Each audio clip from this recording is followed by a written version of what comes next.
आज का हमारा चैप्टर है उपापचय, जिसे इंग्लिश में मेटाबॉलिज्म भी कहा जाता है। उपापचय का मतलब क्या होता है कि जो प्राणी शरीर है वो पशु का है चाहे मनुष्य का है, उस प्राणी शरीर में कई प्रकार की भौतिक और रासायनिक क्रियाएं हैं जो निरंतर जारी रहती है और किसी भी क्रिया को संपादित होने के लिए एक निश्चित ऊर्जा की आवश्यकता होती है। और वो ऊर्जा जो प्राणी आहार ग्रहण करता है या खाद्य पदार्थ ग्रहण करता है या पोषक तत्व लेता है, उन जटिल पोषक तत्वों के साधारण पोषक तत्वों में टूटने से जो ऊर्जा प्राप्त होती है, उस ऊर्जा के माध्यम से प्राणी शरीर की भौतिक एवं रासायनिक प्रक्रियाएं होती है। और इस संपूर्ण प्रक्रिया को या क्रिया को क्या कहते हैं? उपापचय या मेटाबॉलिज्म कहते हैं। तो उपापचय या मेटाबॉलिज्म की सीधी सीधी परिभाषा आपकी ये हो जाएगी कि प्राणी शरीर के भीतर भौतिक एवं रासायनिक प्रक्रियाएं होती है जिनके लिए आवश्यक ऊर्जा जटिल खाद्य पदार्थों के साधारण खाद्य पदार्थों में विघटित होने से प्राप्त होती है। और विघटन की इस क्रिया को उपापचय या मेटाबॉलिज्म कहते हैं। यानी प्राणी शरीर के लिए जो आवश्यक ऊर्जा होती है वो आवश्यक ऊर्जा जटिल खाद्य पदार्थों के साधारण खाद्य पदार्थों में टूटने से प्राप्त होती है और इस क्रिया को ही उपापचय या मेटाबॉलिज्म कहते हैं। ये जो मेटाबॉलिज्म क्रिया है इसके दो भाग होते हैं, एक होता है एनाबॉलिज्म और दूसरा होता है कैटाबॉलिज्म। इनके बारे में भी अपन देखेंगे कि एनाबॉलिज्म क्रिया है उसमें क्या होता है और कैटाबॉलिज्म क्रिया है उसमें क्या होता है। तो सबसे पहले अपन एनाबॉलिज्म की बात करते हैं। एनाबॉलिज्म का मतलब होता है कि यह एक निर्माण क्रिया है जिसमें कोशिका रक्त से यानी ब्लड से शरीर के निर्माण के लिए आवश्यक पदार्थ ग्रहण करती है। एनाबॉलिज्म क्या होता है कि एनाबॉलिज्म एक निर्माण क्रिया है और एनाबॉलिज्म क्रिया में कोशिका ब्लड से शरीर के निर्माण के लिए जो आवश्यक पदार्थ होते हैं उन आवश्यक पदार्थों को ब्लड से कोशिका ग्रहण करती है तथा अजीवित पदार्थों को कोशिका में जीवित कोशिका द्रव्य में परिवर्तित कर देती है। और इस क्रिया में जो ऊर्जा की आवश्यकता होती है वो ऊर्जा ऑक्सीकरण से प्राप्त होती है। यानी एनाबॉलिज्म में किसी पदार्थ का निर्माण होता है, जो साधारण पदार्थ है वो सब मिलके एक जटिल पदार्थ या जटिल यौगिक का निर्माण करते हैं। कैसे करते हैं? जैसे मान लो शरीर के निर्माण की आवश्यकता है, शरीर का निर्माण होगा, कोशिकाएं बनेगी, विभाजन होगा, ऊतक बनेंगे, अंग बनेगा, अंग तंत्र बन के एक संपूर्ण शरीर बन जाएगा। तो इस प्रकार जो कोशिका है वो कोशिका ब्लड से शरीर के निर्माण के लिए जो पदार्थ आवश्यक होते हैं उनको इकट्ठा करती है और ग्रहण करती है। और जो कोशिका में अजीवित पदार्थ है उस अजीवित पदार्थ को कोशिका द्रव्य में ले जाकर उसको जीवित कर देती है, यानी उसको ऊर्जा प्रदान करने योग्य बना देती है, ताकि जब सरल यौगिक है या साधारण यौगिक है वो जुड़कर एक जटिल यौगिक का निर्माण कर सके। तो एनाबॉलिज्म क्रिया शरीर के निर्माण में सहायक होती है, कोशिका के निर्माण में सहायक होती है। अब बात करते हैं अपन कैटाबॉलिज्म। कैटाबॉलिज्म में क्या होता है कि ये एनाबॉलिज्म की विपरीत क्रिया होती है और यह उपापचय की विनाशकारी क्रिया है। यानी कैटाबॉलिज्म में क्या होता है कि जो जटिल यौगिक है वो जटिल यौगिक साधारण पदार्थों में परिवर्तित हो जाते हैं, विघटित हो जाते हैं या टूट जाते हैं। सबसे पहले अपन आहार ग्रहण करते हैं। आहार क्या है? आहार एक जटिल यौगिक है, उसको टूटेगा, अपघटन होगा तो क्या होगा? कैटाबॉलिज्म होगा। कैटाबॉलिज्म हो गया तो जटिल यौगिक है वो साधारण यौगिक या साधारण पदार्थ में परिवर्तित हो गया और वहाँ पे अपने को ऊर्जा प्राप्त हो गई। अब अगर यदि अपने को शरीर में किसी अंग, कोशिका, ऊतक, ब्लड वगैरह की निर्माण की आवश्यकता है तो वहाँ पे होगा आपका एनाबॉलिज्म। यानी कैटाबॉलिज्म के पश्चात जो जटिल यौगिक थे वो साधारण यौगिकों में टूटे और ये साधारण यौगिक पुनः जटिल यौगिक का निर्माण करके शरीर के निर्माण में सहायक होते हैं। अब अपन बात करते हैं आधारीय उपापचय के बारे में, जिसको अपन शॉर्ट में BM बोलते हैं। BM का मतलब होता है बेसल मेटाबॉलिज्म। आधारीय उपापचय क्या होता है कि अगर मनुष्य में बात करें तो खाना खाने के 14 से 18 घंटे पश्चात, और पशु की बात करें तो आहार खाने के या आहार ग्रहण करने के 14 से 18 घंटे पश्चात जब शरीर पूर्ण विश्राम अवस्था में होता है उस समय प्राणी की जो मूलभूत क्रियाएं होती है वो चालू रहती है। जब भी अपन आहार खा रहे हैं तो अपने होंठ है वो भी काम करेंगे, दांत भी काम करेंगे, गाल भी काम करेंगे, ये अपने जो ऑर्गन है पाचन तंत्र वगैरह सब काम करेंगे। लेकिन हार्ट है, श्वसन है, परिसंचरण है, उत्सर्जन है, तंत्रिका तंत्र है, ये तो निरंतर कार्य करते रहते हैं।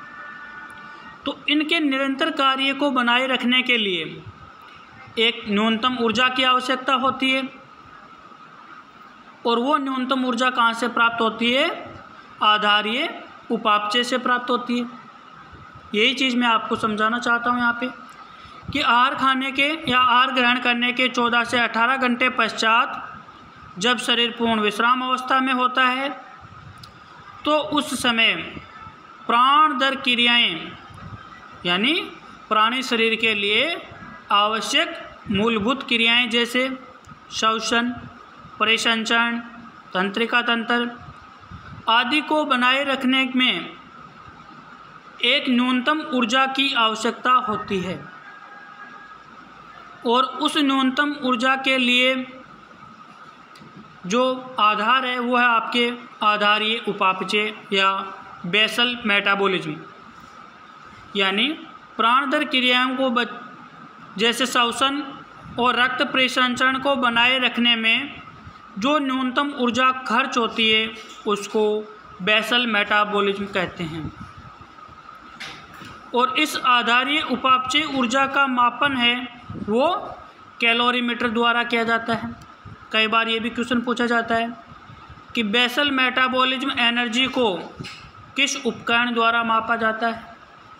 तो बेसल मेटाबॉलिज्म एनर्जी को कैलोरीमीटर द्वारा मापा जाता है।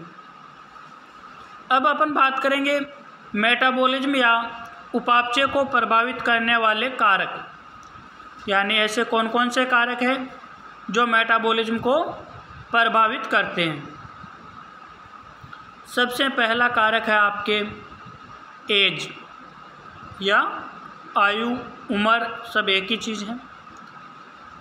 बच्चों में और युवाओं में उपापचय की दर अधिक होती है जबकि वृद्धों में उपापचय की दर कम होती है।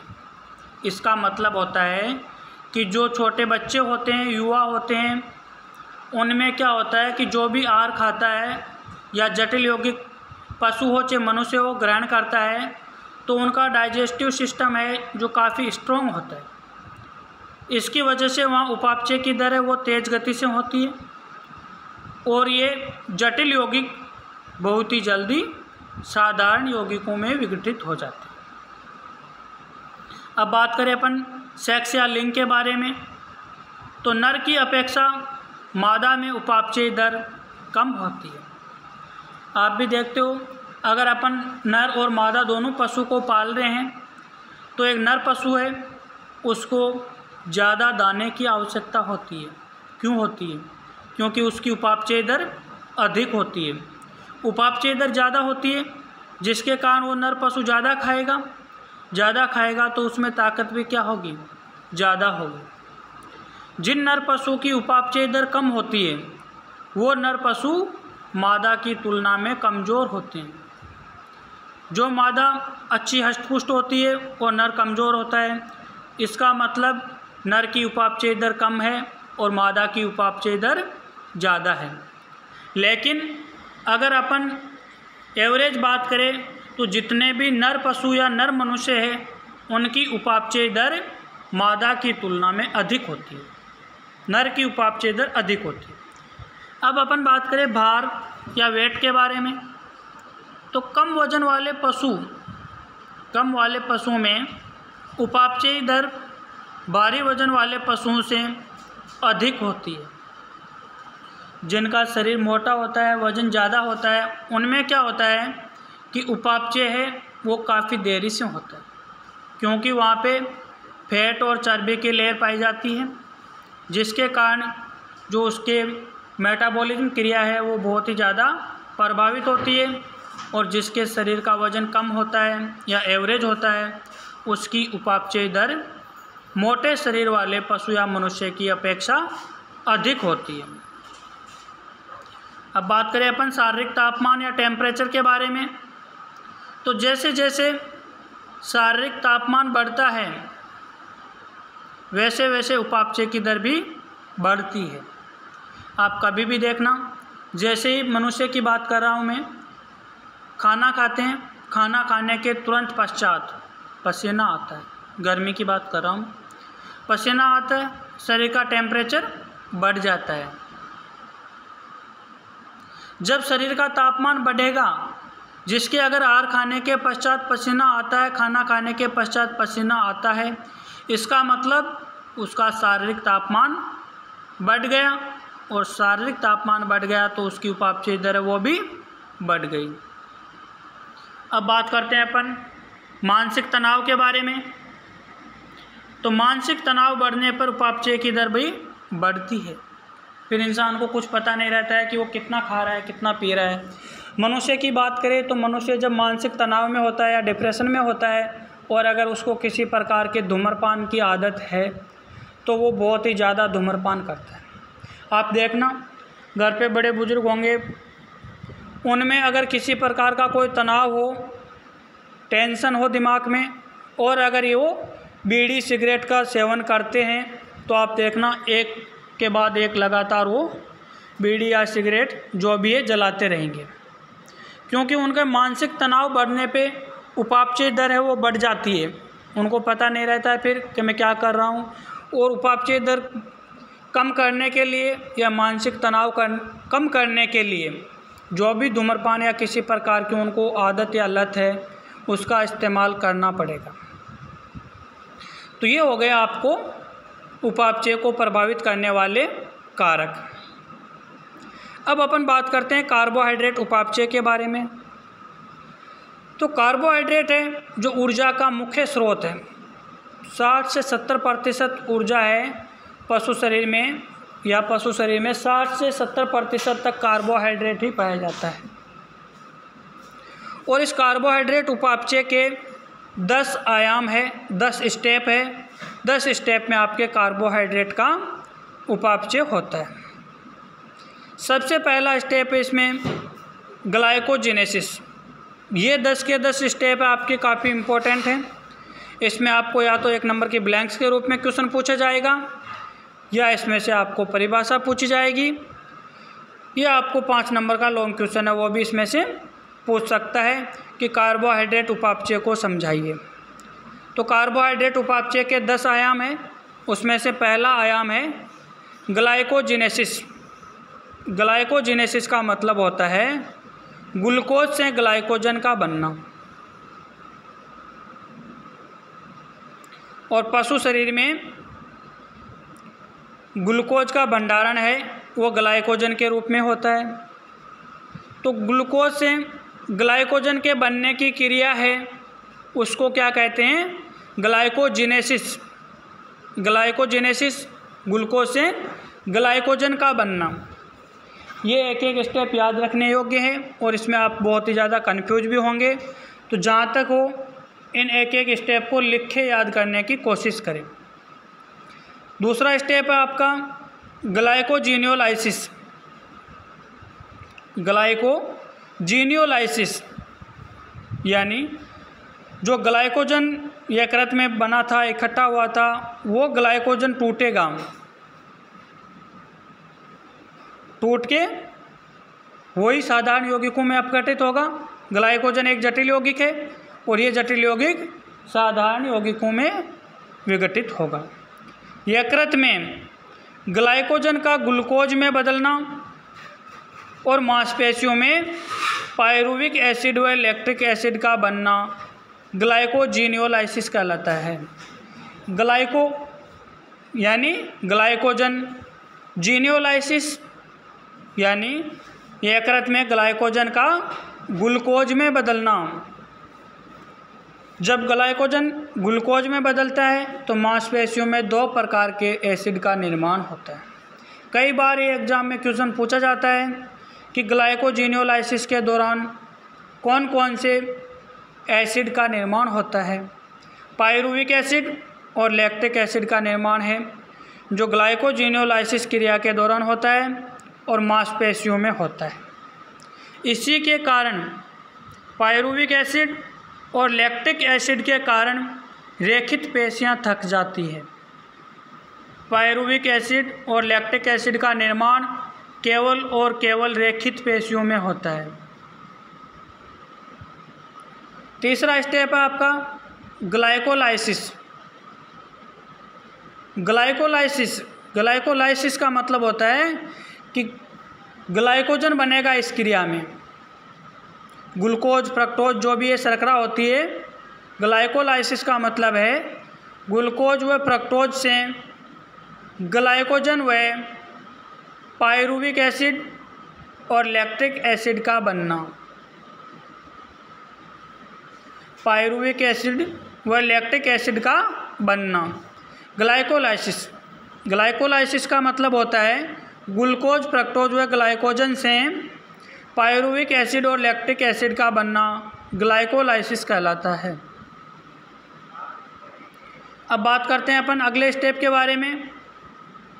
तो पायरुविक एसिड का एसिटाइल कोएंजाइम में घुलना, यह वह क्रिया है जिसमें ग्लाइकोलाइसिस के उत्पादों का TCA ट्राइकार्बोक्सिलिक एसिड चक्र में प्रवेश करने से पहले एसिटाइल कोएंजाइम में बदलना जरूरी होता है। जब पायरुविक एसिड है वो pyruvic acid acetyl coenzyme A में घुलने से पहले जो भी ग्लाइकोलाइसिस के उत्पाद है वो TCA चक्र में प्रवेश करने से पहले एसिटाइल कोएंजाइम में बदल जाते हैं। ये चौथा स्टेप हो गया। पांचवा स्टेप है आपका सिट्रिक एसिड चक्र। इसे TCA चक्र या क्रेब चक्र भी कहते हैं। इसमें क्या होता है कि कार्बोहाइड्रेट, प्रोटीन व वसा का अंतिम ऑक्सीकरण होता है। सिट्रिक एसिड चक्र या ट्राई कार्बोक्सिलिक एसिड चक्र या क्रेब चक्र में कार्बोहाइड्रेट, प्रोटीन और वसा का अंतिम ऑक्सीकरण होता है। नेक्स्ट स्टेप है आपका हेक्सोज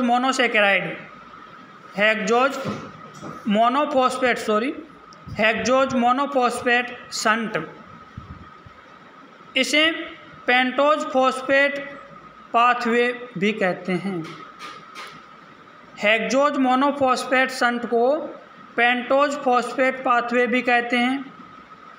यह ग्लूकोज का कार्बन डाइऑक्साइड में बदलने का एकांतर मार्ग है, यानी ग्लूकोज का कार्बन डाइऑक्साइड में बदलना हेक्सोज मोनोफॉस्फेट शंट नामक स्टेप में होता है। नेक्स्ट स्टेप है आपका द यूरोनिक एसिड पाथवे। इसमें क्या होता है कि यूरोनिक एसिड का निर्माण होता है। 8वां स्टेप है ग्लूकोनियोजेनेसिस, कार्बोहाइड्रेट पदार्थों से ग्लाइकोजन का बनना। कार्बोहाइड्रेट पदार्थों से ग्लाइकोजन का बनना ग्लूकोनियोजेनेसिस कहलाता है। नेक्स्ट स्टेप है डाइकार्बनिक एसिड शटल।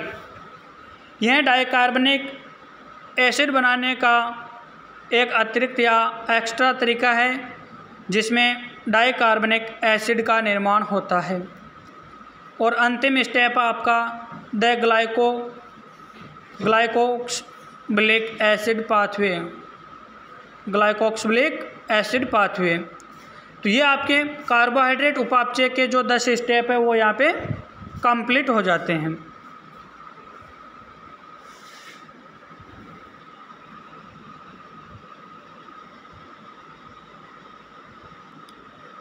ये आपका कार्बोहाइड्रेट उपापचय पूर्ण हो जाता है। और इसके पश्चात 1-2 लाइन और हैं, वो भी आप इसमें देख लो। वो है कि ग्लाइकोलाइसिस क्रिया कोशिका के कोशिका द्रव्य में होती है। कई बार एग्जाम में क्वेश्चन पूछा जाता है कि ग्लाइकोलाइसिस की क्रिया कहाँ संपन्न होती है। तो ग्लाइकोलाइसिस की क्रिया कोशिका के कोशिका द्रव्य में संपन्न होती है। दूसरा क्वेश्चन है ग्लाइकोजन का भंडारण मुख्य रूप से यकृत व मांसपेशियों में होता है। ग्लाइकोजन का भंडारण यकृत व मांसपेशियों में होता है। तीसरा क्वेश्चन है क्रेब्स चक्कर की क्रिया माइटोकॉन्ड्रिया में संपन्न होती है। ग्लाइकोलाइसिस की क्रिया कोशिका के कोशिका द्रव्य में होती है, जबकि क्रेब्स चक्कर की क्रिया माइटोकॉन्ड्रिया में संपन्न होती है। और एक क्रेब्स चक्कर से 10 अणु एटीपी ऊर्जा प्राप्त होती है। ग्लाइकोलाइसिस की क्रिया कोशिका के कोशिका द्रव्य में संपन्न होती है। ग्लाइकोजन का भंडारण मुख्य रूप से यकृत व मांसपेशियों में होता है। क्रेब्स चक्कर की क्रिया माइटोकॉन्ड्रिया में संपन्न होती है। और एक क्रेब्स चक्कर में 10 अणु एटीपी ऊर्जा प्राप्त होती है। ये आपके कार्बोहाइड्रेट उपापचय का जो टॉपिक था वो यहाँ पे समाप्त हो जाता है।